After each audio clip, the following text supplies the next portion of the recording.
e paguei o preço. E isso, certamente, eu sou humana, isso me entristeceu. E em 2018, infelizmente, eu vinha a sofrer um acidente, perdi a visão do olho direito. Fiquei com uma dificuldade de locomoção, né? Estou ainda lutando para salvar o olho. Estou esperando que a pandemia passe para fazer um transplante, ou que Deus haja e que eu possa salvar o olho, né? Eu me vejo na obrigação de explicar para que o pastor saiba que eu estou chegando agora, né? Estou assim, me reintegrando no ministério, mas eu nunca me afastei do caminho do Senhor. Pela misericórdia e graça de Deus, eu estou caminhando com o Senhor Jesus há 43 anos, neta e filha de pastores batista, mas irmãos, eu confesso para vocês, eu era uma batista encapada de assembleiana, porque eu fugia nos dias que tinha aula, tinha 3 aulas, eu saía mais cedo e ia para os cultos da Assembleia de Deus, culto de oração da Assembleia de Deus. Meu pai não gostava, meu pai sempre foi tradicional, não aceitava o mover do Espírito, mas Deus, pela misericórdia, com 13 anos me alcançou e eu comecei a buscar o Senhor me batizou com o Espírito Santo e eu fui chamada para a obra missionária, fui me integrando no ministério, deixando que Ele me usasse. O Senhor me preparou, me levou para o seminário, já dirigi várias igrejas, foram muitas lutas, mas de uma coisa eu tenho certeza, o Senhor sempre esteve comigo. E eu estava ali, enquanto estavam vindo os pastores e os irmãos cantarem, as irmãs cantarem, trazer a mensagem através do louvor, Deus estava ministrando no meu coração. E eu gostaria que os irmãos pudessem ver aquilo que Deus me fez ver. Oh, aleluia! Poucas pessoas aqui dentro, mas aqui fora tem uma multidão de anjos. Oh, E esses anjos, queridos, eles estão perfilados. aleluia! Um voltado para a direita, o outro para a esquerda. O anjo que está voltado para a direita está com a espada na mão. E o outro que está voltado para cá, ele está com um cântaro. E ele está recebendo cada louvor, cada lágrima, cada adoração. Então quem perdeu por não estar aqui, foram os irmãos que não vieram, certamente. Mas Deus tem uma palavra para cada um de nós. E eu creio piamente que essa palavra que eu estou trazendo nessa noite, pela misericórdia do Senhor, foi Ele que mandou, porque eu pedi um sinal ao Senhor. Eu falei, Senhor, se realmente essa palavra é a ministração que o Senhor tem para esta noite, confirma na primeira palavra. E o irmão...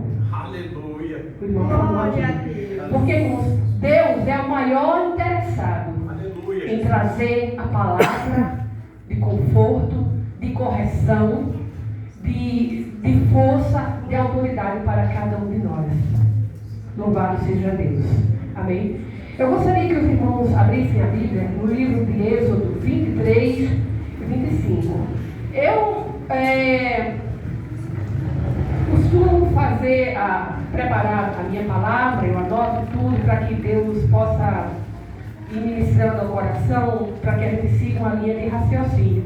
Mas se Deus de repente mandar que eu fale outra coisa que está diferente daquilo que eu planejei falar, os irmãos podem ter certeza que eu vou fazer isso. Eu já fiz agora algumas coisas que eu falei aqui que não estavam no meu script, mas Deus, Ele é o Senhor da tua Glória a Deus. Amém? Êxodo 23 e 25. Eu pedi a Deus que me desse um tema para essa pregação de hoje. E eu creio que o irmão vai concordar comigo, o irmão que trouxe a primeira palavra. Posições cristãs corretas e suas recompensas. Louvado seja Deus. Êxodo 23 e 25 diz assim: E servireis ao Senhor vosso Deus, e Ele abençoará o vosso pão e a vossa água, e tirará de vosso meio as enfermidades. Eu vou repetir. E servireis ao Senhor vosso Deus, e Ele abençoará o vosso pão e a vossa água, e tirará de vosso meio as enfermidades. Fechemos os olhos, vamos falar com Deus. Pai, nós estamos aqui na Tua presença e pedimos a Tua misericórdia sobre nós. Usa-nos para a Tua glória, para a Tua honra e para o Teu louvor. Que a ministração dessa noite seja, Senhor, aquilo que os teus servos estejam precisando. Em nome de Jesus, que não seja o desejo do nosso coração, mas que seja, Senhor, aquilo que está no teu coração para o teu povo. Em nome de Jesus, que nós sejamos meros instrumentos nas tuas mãos, para a tua glória e para a tua honra. Usa-nos conforme o teu querer de Deus, em nome de Jesus. Amém. Poder sentar. Eu gostaria, se você concordar com o que eu vou dizer, eu gostaria que você falasse agora para aquele que está do seu lado. Toque no seu irmão do lado e diga assim: por favor, eu quero ouvir a voz de Deus. Por favor, não converse comigo. Deus é maravilhoso. Queridos, é muito bonito a gente ver versículos poderosos, né? Específicos. Na minha época de adolescente, isso já faz um tempinho, tá? Na minha época de adolescente, havia uma caixinha chamada caixinha de promessa. Quem lembra disso? Caixinha de promessa. Tinha crente que não saía de casa se não tirasse um versículozinho na caixinha de promessa, para saber o que é que Deus estava querendo da sua vida. Eu não vou dizer para os irmãos que eu não usei, e também não vou dizer para os irmãos que em algumas circunstâncias aquilo realmente valeu. Mas assim, a gente sabe que aquelas promessas ali, elas eram escolhidas a dedo, né? E muitas vezes não é bem aquilo que Deus está querendo falar para a gente. Por exemplo, se tem uma pessoa que está em pecado, Deus não vai dizer assim: eu vou te abençoar de qualquer jeito. Certamente Deus não vai falar isso, né? Mas o fato é que é bom viver assim, baseado nas promessas do Senhor, vivenciando as promessas do Senhor. E Deus quer que realmente nós aproveitemos o melhor dele. E o melhor de Deus não está apenas nas promessas, onde ele diz assim: eu irei adiante de ti, eu te abençoarei, eu te farei próspero. A bênção de Deus muitas vezes está naquele: te cala, te ajoelha, te levanta, te força, entendeu? Batalha comigo. Muitas vezes a palavra, a promessa de Deus, a vontade de Deus está expresso em palavras de guerra, em palavras de incentivo para que a gente tome posições no reino. E é exatamente sobre essas posições que eu gostaria de falar nessa noite. Porque nós vemos, e agora que eu me mudei aqui para perto, né, ali no chamado condomínio, né? É que eu percebi, e eu tenho certeza que mesmo eu não gostando muito, eu entendi por que Deus me levou para aquele lugar. Porque assim, eu vivi durante a minha caminhada com o Senhor Jesus, tanto na vida cristã como na vida de ministério, em lugares que eu não pude participar diretamente do dia a dia das pessoas que estão em estado lastimáveis espiritualmente falando. E o mais interessante é que eu percebi que ali onde eu estou morando, quantas pessoas estão afastadas do caminho do Senhor. E nós temos que estar alerta. Eu não estou aqui para julgar e nem para criticar, mas eu estou aqui para dar uma reta, porque a palavra de Deus diz assim: aquele que estiver de pé, olhe para que não caia. Aleluia. E só existe uma possibilidade da gente ficar de pé e não cair. E essa possibilidade, ela está bem à nossa mão. É quando nós colocamos a palavra de Deus, não a Bíblia, o livro, mas a palavra de Deus na nossa mente e no nosso coração. Na minha adolescência, eu ouvi uma frase que dizia assim: ou a Bíblia me afasta do pecado, ou o pecado me afasta da Bíblia. E eu, desde cedo, assimilei isso. E eu vou dizer isso para os irmãos, eu espero que os irmãos entendam. Eu não estou dizendo isso para a minha glória, nem para a minha exaltação. Mas nesses 43 anos de caminhada, apesar de todas as lutas que eu passei, eu nunca desejei me afastar do meu Deus. E eu quero dizer para os irmãos, não foram poucas lutas. Se eu fosse aqui contar tudo que eu passei, é como o pastor disse, os irmãos iam sair correndo. Os irmãos iam sair correndo. Eu vou citar só uma coisa, irmãos. Eu já fui cega, eu perdi a vista com 5 anos. E através de 2 transplantes eu recuperei a vista. O primeiro em 83, o segundo transplante em 2002. E recuperei e voltei a enxergar 100%. E agora voltei num acidente doméstico, numa luta espiritual, numa batalha espiritual, porque foi um empurrão do diabo que eu recebi dentro do meu banheiro, na hora que eu estava orando, falando com Deus, mesmo Deus sendo me alertado. Deus me falou, entre em batalha de oração, porque o diabo está furioso com o que você fez. Eu desmanchei o ninho de rato, na autoridade, no nome de Jesus. E mesmo estando em oração, falando em mistério com Deus, eu fui empurrada pelo diabo e caí e fui proteger a cabeça. E eu tenho um certo desequilíbrio, eu sempre caio para o lado esquerdo. Nesse dia eu caí para o lado direito. Se eu tivesse caído para o lado esquerdo, tinha parede, eu me segurava. Eu estava sozinha, meu marido estava viajando, estava aqui, a gente morava em Hortolândia. E quando eu caí, ia bater na cabeça no vaso sanitário, a mão bateu, amorteceu a queda, mas o dedo fez isso, ó. E eu meti no olho e enfiou o olho, entrou para dentro da face craniana. Não é fácil não, irmãos. Eu poderia desistir de servir ao Senhor? Tem muita gente que desiste por menos do que isso.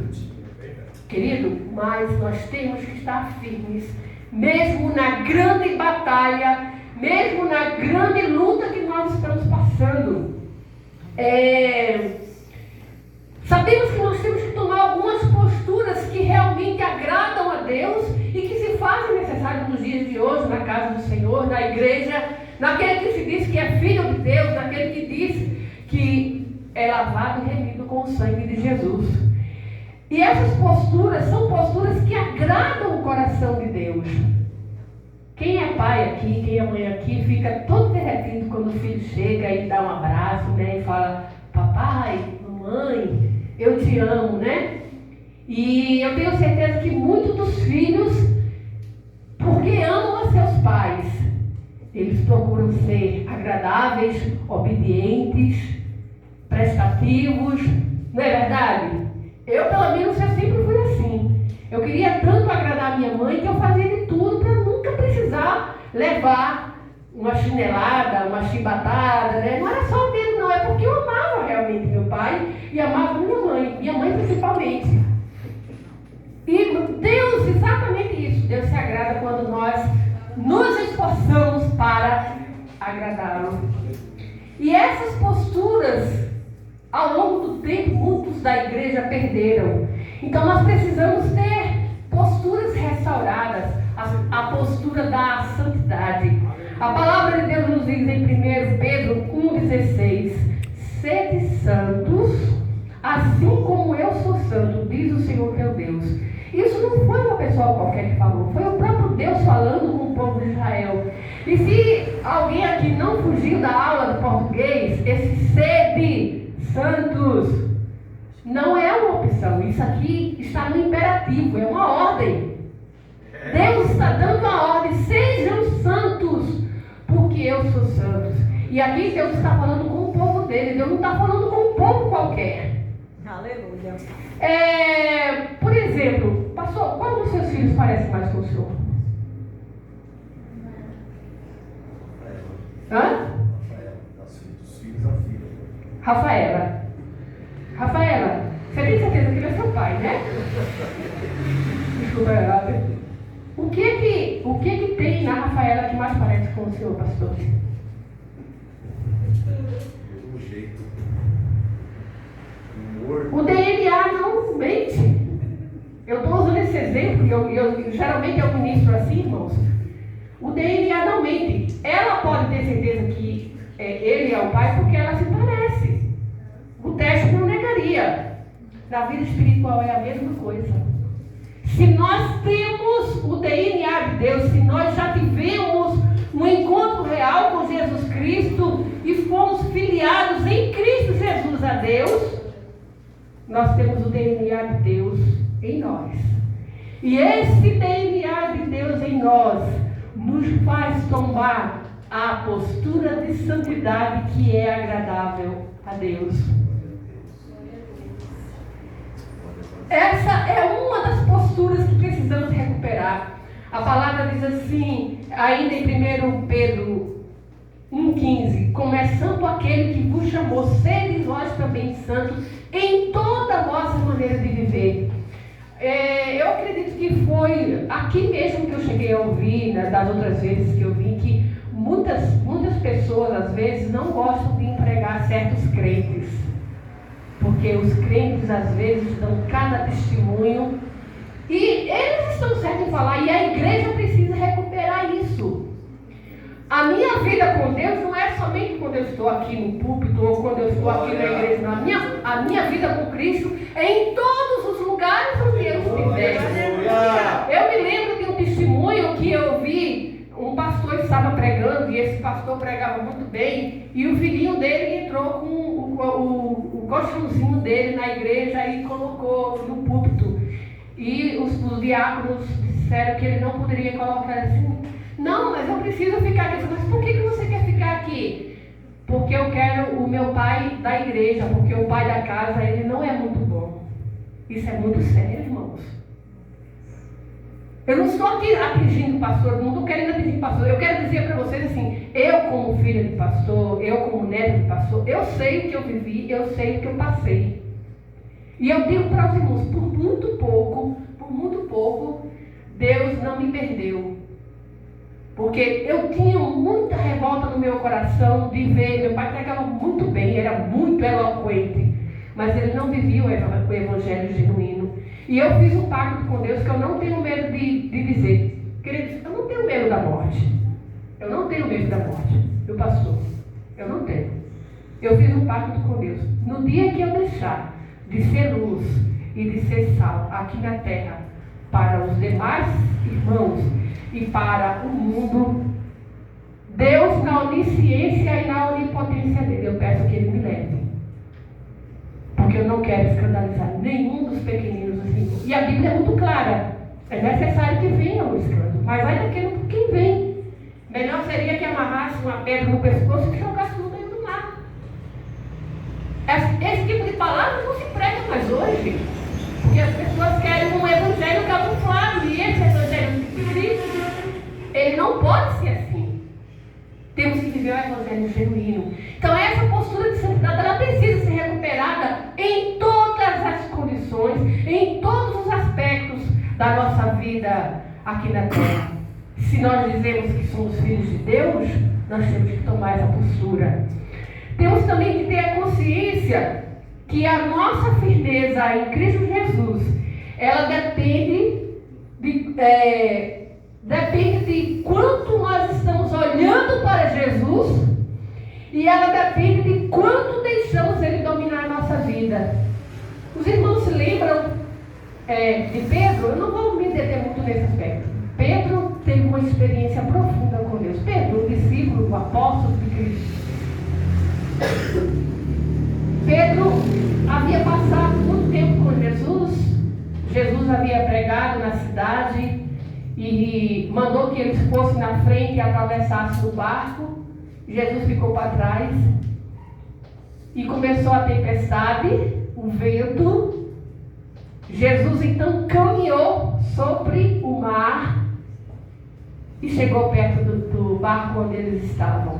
E Pedro disse: um fantasma!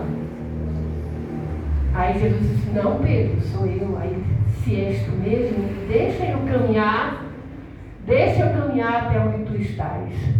E Jesus disse: vem. E Pedro, corajoso, irmãos, começou a andar, e andou, e andou. Enquanto Pedro olhou para Jesus, o vento estava forte, o mar estava forte, o vento estava frio, mas ele caminhou sobre o mar e foi até Jesus, na direção de Jesus. Mas no momento em que ele tirou os olhos de Jesus e deixou-se envolver pela circunstância do vento frio, do mar agitado, daquela água gelada, ele começou a afundar. E se ele não tivesse pedido socorro a Jesus, e Jesus não tivesse segurado pela mão, ele teria sucumbido. E a Bíblia diz que entraram no barco, e os discípulos, vendo o que Jesus tinha feito, começaram a adorá-lo. Mas para Pedro ele disse: homem de pouca fé. Eu tenho uma frase que eu apliquei na minha vida desde cedo, e eu tento até hoje vivê-la. Não vivo pelo que sinto, mas eu vivo pelo que creio.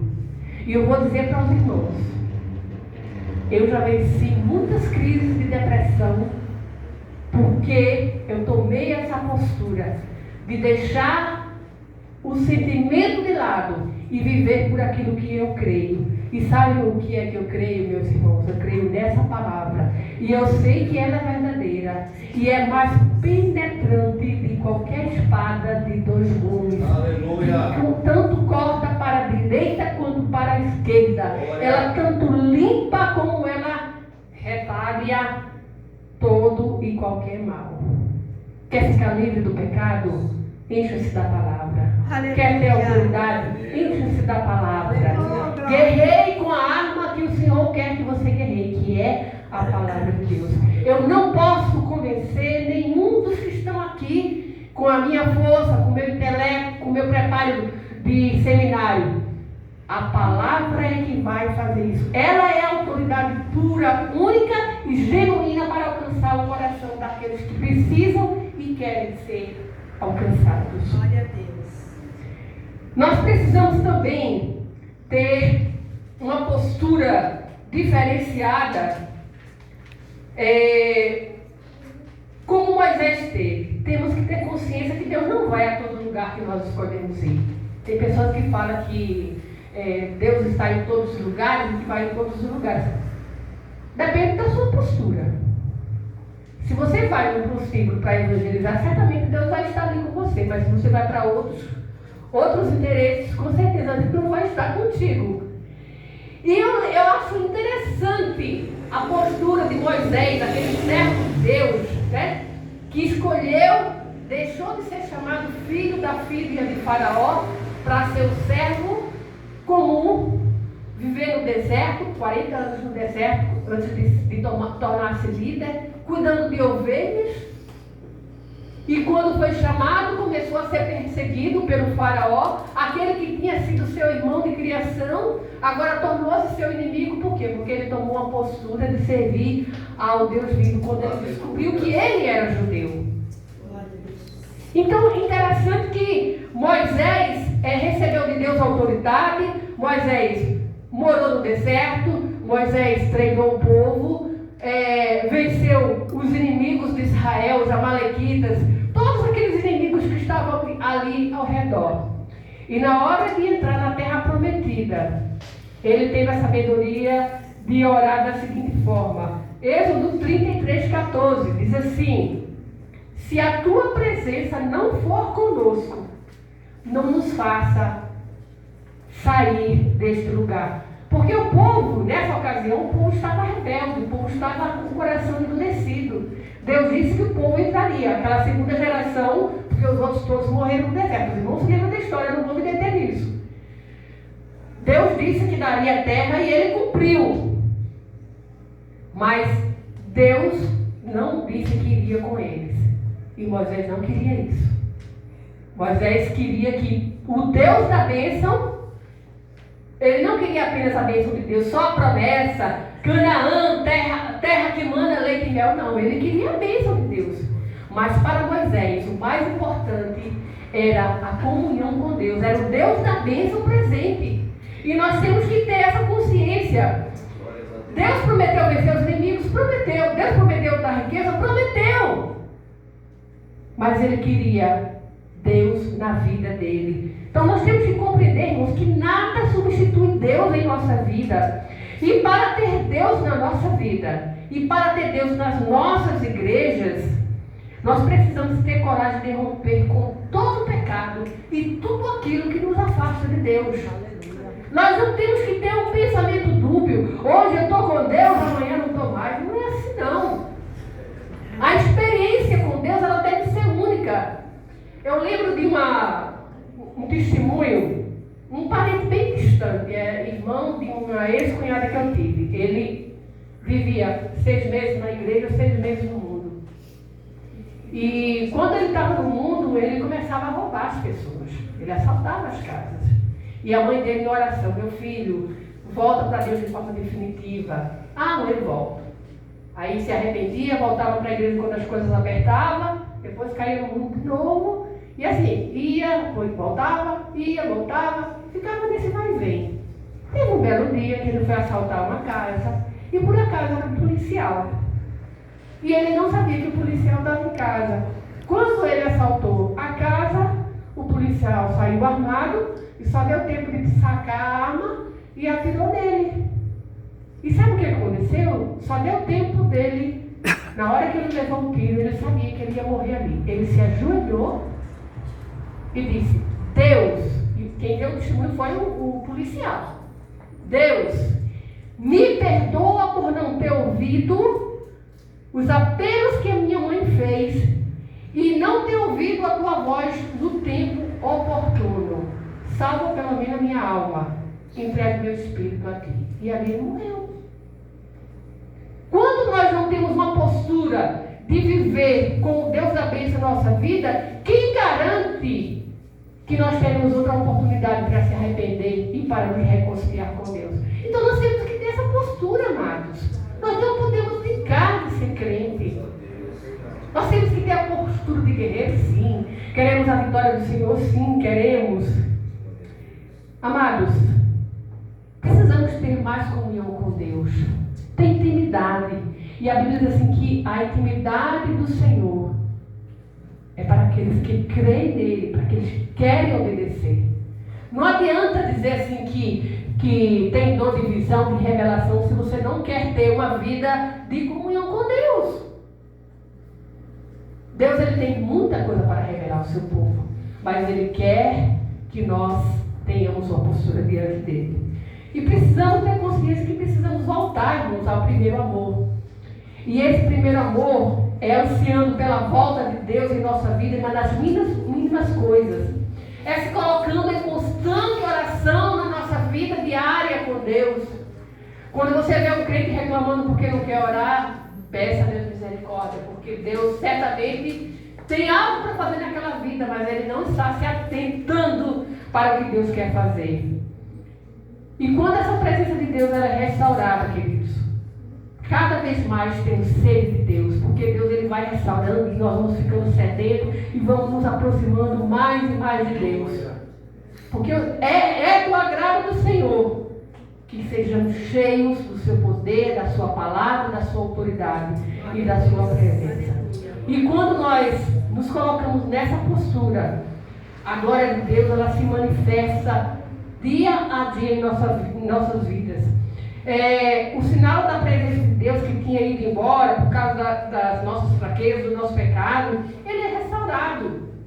A igreja ela é restaurada quando há manifestação da presença de Deus em nosso meio. E a adoração ela começa a fluir, ela se torna viva. Quando você vê uma pessoa que acha que não tem o dom de louvar, mas o fato dela estar adorando a Deus, ela toca no coração daqueles que Deus quer alcançar. Porque a unção é dele. Nós somos só meros instrumentos nas mãos do Senhor para tocar outras vidas. E quando essa glória ela é restaurada, nós podemos dizer e ter a certeza da promessa que ele nos fez. Mateus 28:20. E eu estarei convosco todos os dias até a consumação dos séculos. Mas isso só poderá acontecer conosco e termos certeza disso quando nós tomarmos essa postura de santidade, da busca do primeiro amor, do compromisso verdadeiro com Deus, da aliança sendo restaurada. E quando isso acontece, a gente pode ter a certeza que Jesus ele está constantemente dentro de nós, ele está habitando dentro de nós, ele está na circunstância que nós estamos vivendo. E isso faz com que nós desejemos cada vez mais adorar. Está passando por luta? Adore a Deus. Eu digo para os irmãos, não importa a circunstância que você está passando, adore a Deus. Eu tenho certeza que muitos dos irmãos talvez não entendam, mas eu tenho certeza, pastor, que muitas vezes o senhor veio aqui e estava com o seu coração apertado. Ninguém conhecia o que o irmão estava passando, mas o Senhor conhecia. E muitas vezes, mesmo com o coração em grande luta, Deus lhe deu a graça de trazer a ministração para as suas ovelhas. Isso acontece muito conosco, irmãos. E nós precisamos ter essa postura. Ainda que as lágrimas desçam, eu estarei louvando e adorando ao meu Deus. E esse é o maior tapa na cara do diabo que você pode dar. É mesmo na situação mais adversa e inusitada possível, você continuar adorando a Deus. Porque Deus se agrada do louvor, sim, daquele que está alegre, saltitante, porque não está com luta. Mas Deus se agrada muito mais da adoração daquele que está na prova, que está na secura, que está na luta, mas está lhe adorando. Porque você está aqui ministrando adoração para Ele. Não é para que os outros vejam, não é para mostrar a sua bela voz, nem o timbre, nem a sua afinação. É para adorar e dizer, ainda que Ele me mate, nele confiarei. Será que nós estamos preparados para dizer isso? Ainda que Ele me mate, nele confiarei. Sabe quem foi que disse isso, queridos? Sabe quem foi que disse? Jó. Perdeu 10 filhos. 10. Foram levados assim de repente. E a mulher dele disse assim, amaldiçoa o teu Deus e morre. E ele disse assim, Deus me deu, Deus tomou, e nele confiarei. Será que nós estamos preparados para dizer isso? Para passar pela experiência que ele passou? Mas mesmo assim, a Bíblia diz que Deus abençoou Jó quando ele orava pelos seus amigos. E na luta ele adorava. E naquela dificuldade ele adorava. E Deus restituiu. Logicamente que um filho nunca vai substituir outro. Mas Deus restituiu tudo que ele perdeu em riquezas, em bonança, em alegria. Mas principalmente na presença do Deus Todo-Poderoso no coração dele. Que esse seja o nosso desejo, que essa seja a nossa decisão, que ainda que as lutas estejam grandes, mas busquemos a restauração, busquemos o primeiro amor, busquemos a presença de Deus na nossa vida e que sejamos sal e luz aqui na terra, para que o nome do Senhor seja glorificado. Amém? Que o Senhor nos abençoe e eu agradeço a oportunidade em nome de Jesus. Glórias a Deus. Glórias a Deus pela vida da missionária Jaqueline. Que palavra, irmãos. Às vezes muitos esperam uma palavra em que a igreja inteira dá glória. A igreja se manifesta de uma forma, mas não dá um silêncio, porque a palavra veio de encontro e está havendo uma reflexão. Aleluia, Jesus. Deus é fiel, irmãos, com as nossas vidas e com essa igreja e com a igreja que Ele mesmo, aleluias, formou através de seu Filho amado, nosso Senhor e eterno Salvador Jesus Cristo. Eu queria que vocês colocassem de pé nessa noite. Você que ouviu essa palavra, guarde ela no teu coração. Quero agradecer aqui a presença do irmão Marcelo. Glórias a Deus. Irmão Marisa está bem? Meu Deus, irmão Amaral, obrigado pela presença, viu? Irmão Erasmo, muito obrigado, irmão.